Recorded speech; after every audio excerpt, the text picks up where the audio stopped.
m'appelle Claire Mahéo et je suis responsable de l'espace emploi et stage francophone à l'Institut d'échanges culturels avec la France. Aujourd'hui, j'ai l'honneur d'être avec Julien Tran, jeune directeur franco-vietnamien à Rosemont Business Asia Vietnam. Bonjour Julien. Bonjour Claire. Je te remercie déjà, à toi et à l'IDCAF pour cette interview. Ça me permet de pouvoir partager mon expérience avec vous, donc ça me fait très plaisir. C'est avec plaisir. Aujourd'hui, nous allons échanger autour de l'expérience de Julien Tran qui s'est implanté ici à Ho Chi Minh Ville en tant que jeune directeur au sein d'une entreprise multiculturelle et dynamique. Le monde professionnel à Ho Chi Minh Ville est un marché très dynamique et nous allons voir en quoi un profil francophone peut être un véritable atout et encourager le recrutement.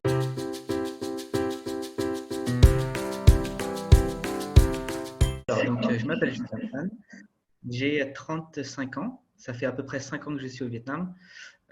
J'ai un profil, moi, de base plutôt juridique, puisque je suis diplômé notaire en France. J'ai aussi plusieurs Master 2 en droit, notamment en droit privé et en droit international. J'ai travaillé pendant plusieurs années en études notariales en France et sur l'île de la Réunion et en Nouvelle-Calédonie. Puis, il y a 5 ans, j'ai décidé de venir au Vietnam. Comme vous pouvez vous en douter, c'était difficile pour moi de faire du notariat au Vietnam parce que le notariat, c'est quand même un domaine très franco-français. Donc, j'ai dû me reconvertir et j'ai travaillé dans un cabinet d'avocats, le cabinet FIDAL Asia Attorney, en tant que responsable du département de droit civil pendant plusieurs années. Et aujourd'hui, donc, je suis chez Rosemont Business CGA, country manager de la branche vietnamienne. Et en parallèle à ça, je suis aussi secrétaire général à la Chambre de commerce française au Vietnam.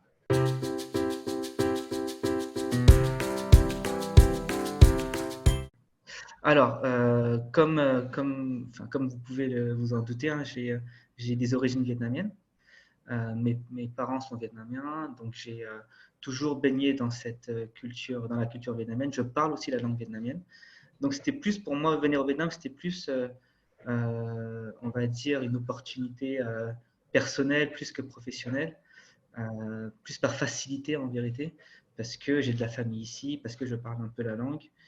Et que c'était plus facile pour moi de m'expatrier au Vietnam plutôt que de m'expatrier dans un autre pays, on va dire, anglophone, où j'étais pas encore, à cette époque-là, pas très en confiance avec ma maîtrise de la langue anglaise. Donc, c'était pour ça que je suis venu au Vietnam.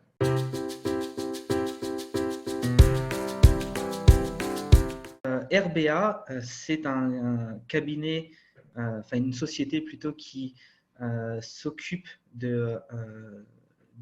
développement et de l'installation du développement des entreprises donc en Asie notamment.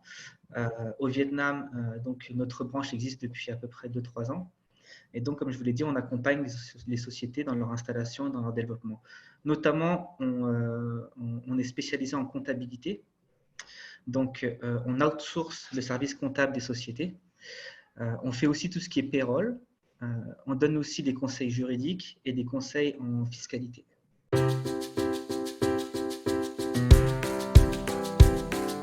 Pour simplifier la chose, moi j'aime bien comparer le notaire à faire un comparatif entre, pour moi le notaire ce serait comme le médecin, enfin le docteur en médecine pour la médecine donc, et donc le notaire serait un peu comme le docteur du droit, on va dire le médecin du droit. Pourquoi? Parce qu'il est censé être spécialisé en tout. Il est spécialisé en droit de la famille, il est spécialisé en droit immobilier, il est spécialisé en droit des sociétés, il est spécialisé aussi en droit immobilier. Et en plus, il a une mission de service public. Donc, il est aussi collecteur d'impôts. Donc, quand vous allez voir le notaire, par exemple, il ne va pas vous facturer des honoraires comme le ferait un cabinet d'avocats. Vous pouvez appeler un notaire aujourd'hui, lui demander des conseils et ils vous donneront ces conseils. Les notaires vous donneront ces conseils gratuitement.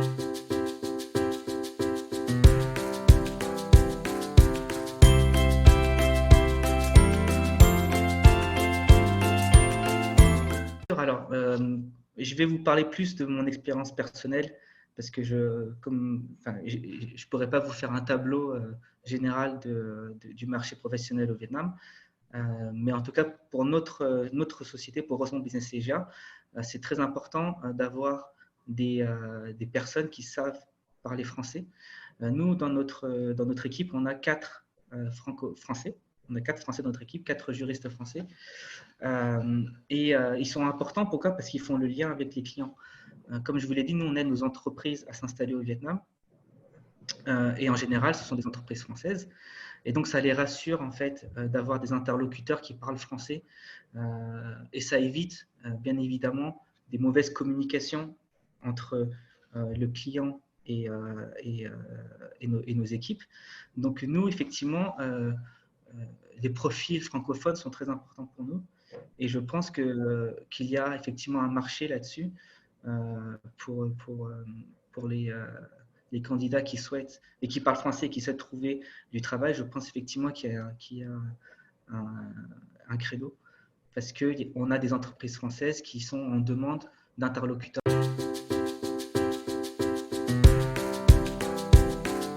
Pour moi, ce qui est important, c'est de savoir s'adapter en fait à la culture vietnamienne. En fait, lorsqu'on arrive, qu'on a fait des lettres, qu'on a travaillé en France et qu'on arrive au Vietnam, il peut y avoir un choc culturel entre les milieux professionnels.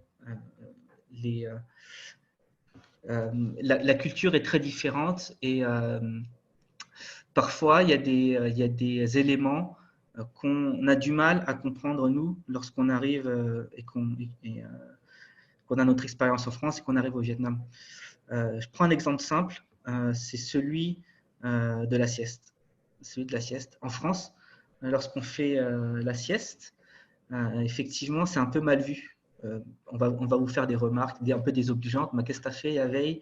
T'as fait une grosse soirée hier soir? Enfin voilà, c'est toujours ce genre de remarques qu'on a lorsque en France, on fait la sieste à midi. Alors qu'au Vietnam, c'est très naturel en fait de faire la sieste et je trouve ça même bénéfique parce que ça te permet d'être plus productif ensuite sur l'après-midi à venir.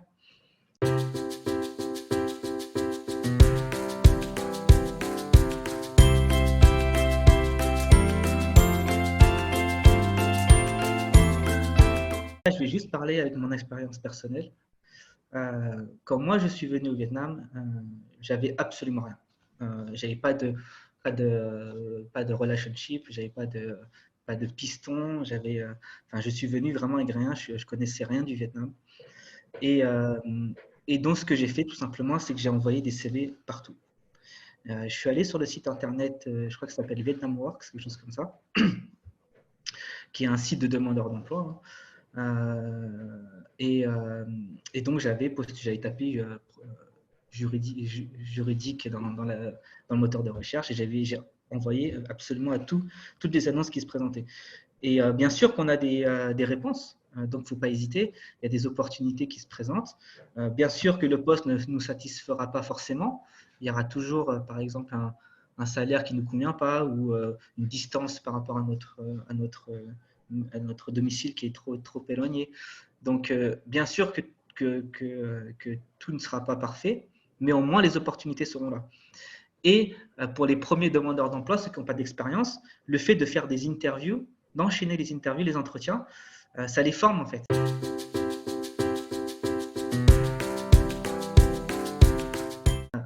C'est à moi, en tant que Français, de m'adapter à la culture vietnamienne. Je me dois de savoir quelles sont les fêtes importantes, par exemple, quelles sont les traditions qui sont importantes au Vietnam. Par exemple, pour le Tet, le nouvel an vietnamien, il faut donner des enveloppes rouges, ce qu'on appelle du Lissy. Voilà, ce sont des choses que moi, en tant que Français, je dois faire l'effort de m'adapter. Ceci étant dit, ma société reste quand même une société, notre environnement dans lequel on travaille reste quand même un environnement mixte en fait. Ça reste quand même, bien qu'on doit s'adapter, comme je l'ai dit, ça reste quand même un environnement où il y a des Occidentaux, où il y a des Vietnamiens et il y a même une Japonaise qui travaille avec nous. Donc c'est un environnement international. Donc il est important que lorsqu'on recrute des candidats, ils aient une ouverture d'esprit aussi.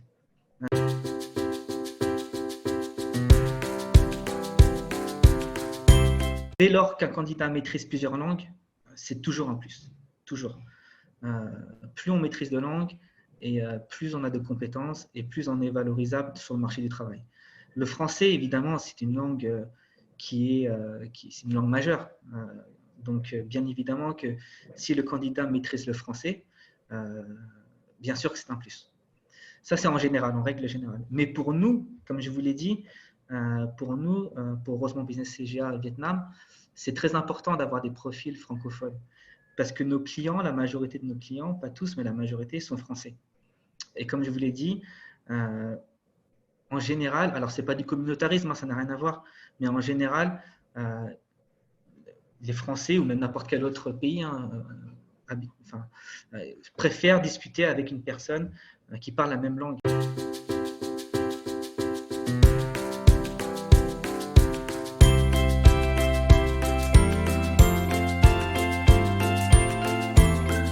Encore une fois, je vous remercie, vous Claire, et bien sûr l'IDCAF pour me permettre de pouvoir partager mon expérience. Je pense que c'est important aussi qu'on transmette nos expériences aux plus jeunes pour qu'ils apprennent plus vite et qu'ils prennent exemple entre guillemets sur ce qu'on a, enfin, pour pas qu'ils refassent les erreurs plutôt que nous on a pu commettre. Donc moi je vous remercie pour ça. Et ensuite pour les candidats qui regarderaient cette vidéo, n'hésitez pas à me solliciter ou à solliciter l'IDCAF ou même à solliciter la Chambre de commerce pour des recherches de stage, pour des recherches d'emploi.